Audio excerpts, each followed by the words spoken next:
Hola, my name is Lupita and this is Rose, and we would like to welcome you Vicente Guerrero, which is the home of One Life to Love in Baja. Now we're going to take a quick tour through the heart of town, and will lead us right to the shelter, One Life to Love in Baja, where Rose and Lupita will share a little bit more with us. So here we have it, soon to be approaching One Life to Love in Baja. Now we're going to take a quick tour of the office before Rose and Lupita share about the shelter. Hi, Luz. Hi, Lupita. There's storage space at the back there. Hi, Rose. I would like to share some stories of some of our women that are here. All of our women have come from abusive backgrounds, and so we're not going to share the details of what their backgrounds are. Our first gal, who is our office manager, she also is Lupita's assistant. She was raised in another shelter, and anyway, she left and she came to us with her 2-year-old child, and now she's working several jobs. She is going to university, would like to become a psychologist, and she's probably one of our biggest assets in our shelter. And her goal is to help the other women here be able to make sure that these women have the same chances in their lives that she did. The next gal I'd like to share with you is also an employee. She works as our night house mother. She came to the shelter from an abusive, obviously, situation with her 5 children. And not only is she working here after she's been here for a while, she is going to school. Her 5 children are in school and doing very well. Epi is a hard worker, and she's also has learned to drive, has passed her driving test, and she's progressing very well. Alex is another resident. She came here, a year and a half ago? 2 years. 2 years ago, yeah, with her aunt and her mom. And her grandma. And her grandma, who are no longer with us. And Alex has chosen to stay with us because she's going to have surgery.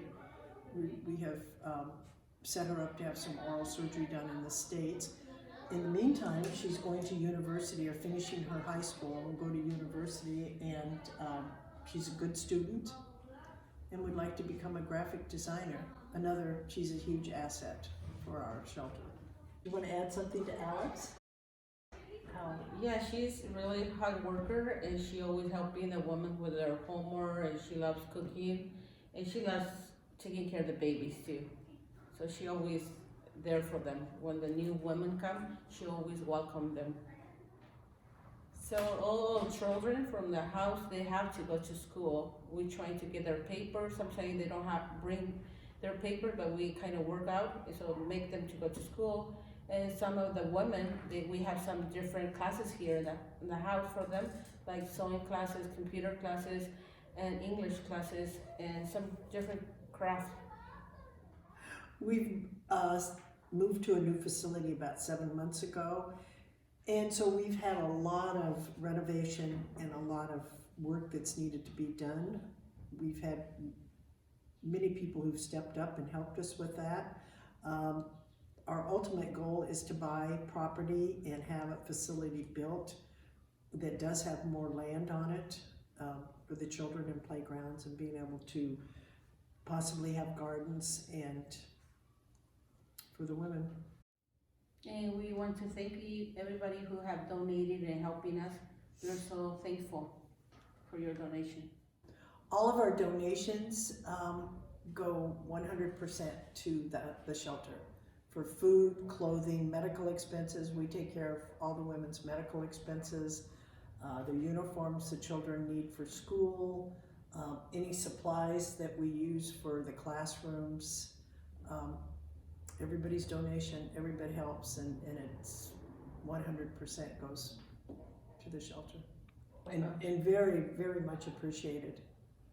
We have also been very fortunate to have several government services offered to us, like legal advice, psychology, and some social work.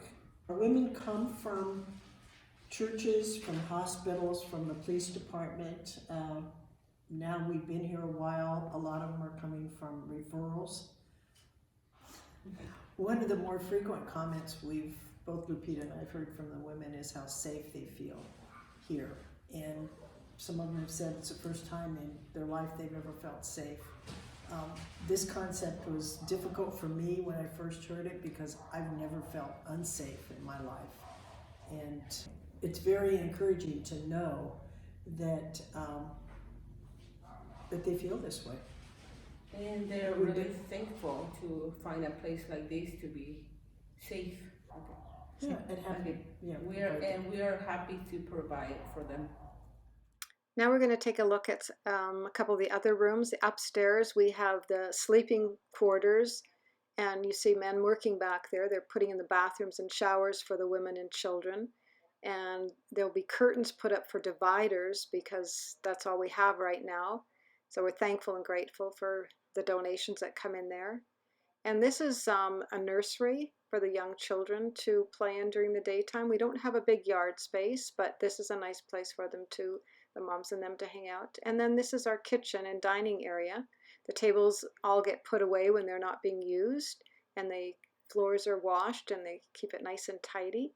And so the women are really learning to look after the things very well. We have to say we're very thankful with how this new building and place is working out for us, and we're thankful for all of you for the donations and that make this all possible. Thank you again. As of year 2020, there has been over 200 women and their children helped through this ministry, One Life to Love in Baja. And it's because of all of your contributions we are able to do what we do. So again, we say thank you, thank you, thank you.